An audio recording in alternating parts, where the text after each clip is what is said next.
The air tasted like pennies, copper, and then the room just tilted. I remember the sound of my mahogany chair hitting the floor. It was louder than the quarterly earnings report I was screaming about. 1 second, I was a titan of industry in a silk tie. The next, I was just a panicked animal gasping for air on a cold office rug. It's quiet here now. I'm sitting in my leather chair. The lamp is low. The only sound is the grandfather clock, tick, tick, counting down what I have left. My hands shake a little when I look at this gold-plated fountain pen on the desk. This closer that never closed anything that actually mattered. I need to tell you this before my time runs out. Don't scroll away. You think you have a later. You think the wall you're climbing leads to a view. It doesn't. I spent 52 years playing a game where the rules changed every time I won. The noise. It was constant. 2 phones in my pockets, a laptop always open, a mind that never slept. I wasn't living a life. I was managing a portfolio. My false god was a guy named Tomorrow. Tomorrow, I'll take the kids to the park. Tomorrow, I'll take my wife to dinner. Tomorrow, I'll finally breathe. I worshipped the milestone. I truly believed happiness was a destination, a summit I could buy if I put in enough overtime. I bought the house with the 5-car garage, but I only ever used it to park my stress. I bought the expensive watches, but I never had a single second to actually look at them.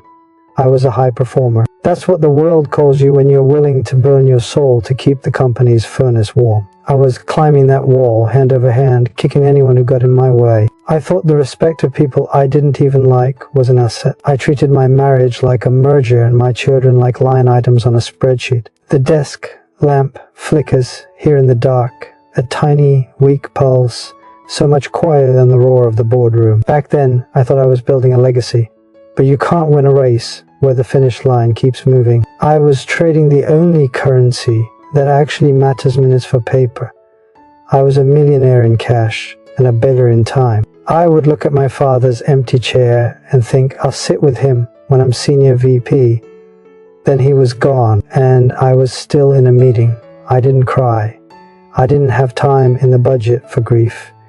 I just worked harder. I climbed higher, because I was certain that the view at the top would make the silence worth it. It didn't. It was just colder up there. It happened on a Tuesday, 2:14 p.m. The boardroom was stifling. We were arguing about a 2% dip in quarterly projections, the kind of crisis that feels like the end of the world when you're in it. I was standing up, pointing at a red line on a screen, my voice rising, my face getting hot. I felt powerful, I felt necessary. And then a snap.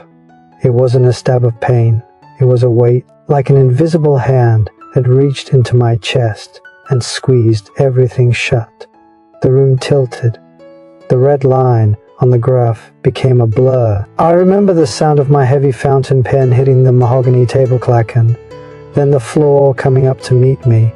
I woke up under those horrible white fluorescent lights, in a room that smelled of bleach and fear. The ICU is a very honest place. You can't lie to yourself when you're hooked up to a machine that beeps every time your heart decides to stay for another minute. Tick, tick. The grandfather clock in this office is softer, but it tells the same truth as that heart monitor. Lying there, I waited for the important people to call. I waited for the CEO, the board members, the clients I'd spent 30 years courting. They didn't come. My assistant sent a basket of fruit, a generic card.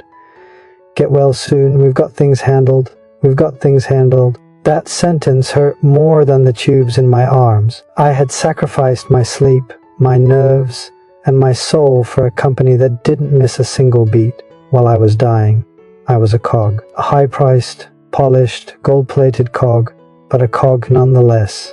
I looked at my wife, sitting in the plastic chair by the bed. Her eyes were red. She looked like a stranger to me, mostly because I hadn't really looked at her in years. I'd seen her across the breakfast table while checking emails. I'd seen her in the passenger seat while I was on a conference call. But I didn't know her. I thought about my father. I thought about the weekends I skipped his calls because I was busy building my empire.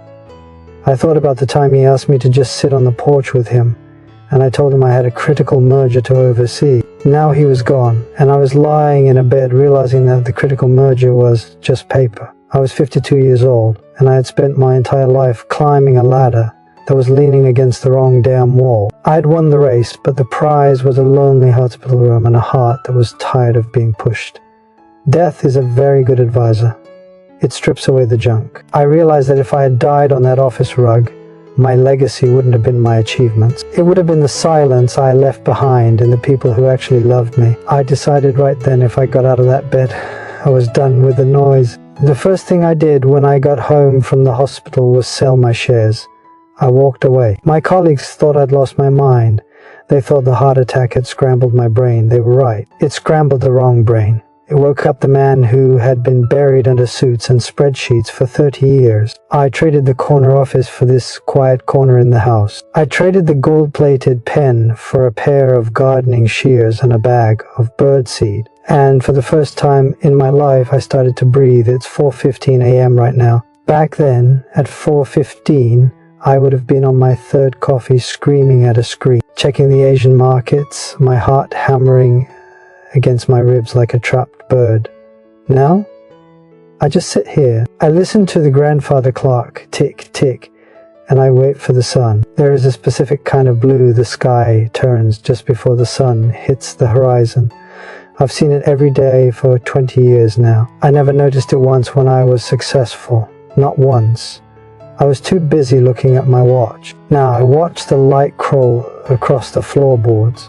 It's the most important meeting of my day, and I'm never late. I remember the first time I made breakfast for my wife. Not a brunch at a 5-star hotel to impress a client, just toast. I burnt the first batch. I stood there looking at the smoke, and I started to laugh. I mean, really laugh. The kind of laugh that comes from your belly. My wife came into the kitchen looking worried, and I just pointed at the burned bread. I didn't care about being right. I didn't care about being perfect. I was just a man in a kitchen with a woman I had almost lost. We sat there and ate the burnt toast together. It tasted better than any steak dinner I'd ever put on a corporate credit card. I've learned that the great life isn't made of great moments. It's made of tiny, invisible ones. It's the way the steam curls off a cup of tea. It's the feeling of cool dirt under your fingernails when you're planting tomatoes. It's the sound of her breathing in the chair next to me while she reads. I used to think I needed a legacy. I wanted my name on a building. I wanted people to talk about my impact after I was gone. What a joke. Now, my legacy is the fact that my grandson knows my favorite color is green. My legacy is that I'm the guy who sits on the porch and waves at the neighbors. I am a nobody to the world, and I have never felt more like a king. I spent so much time climbing. But you know what they don't tell you. The view from the bottom, looking up at the trees, is much better than the view from the top, looking down at the traffic. I go to the cemetery sometimes. I sit by my father's grave. I bring 2 coffees, one for me, and I pour one into the grass for him. I don't talk about business.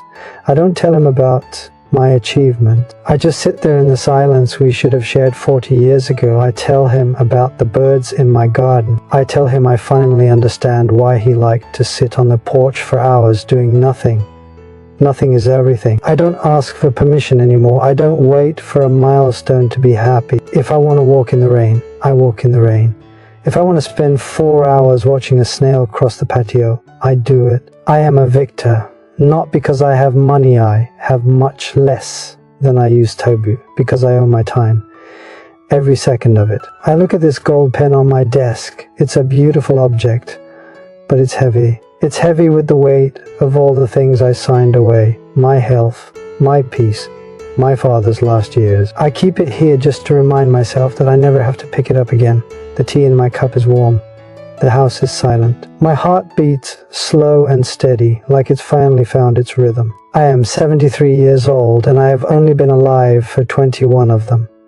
And those 21 years, they were worth the climb, if only because they taught me how to finally jump off. I'm looking at you. Yes, you, holding your phone, maybe sitting in your car or hiding in an office cubicle just to get a second of peace.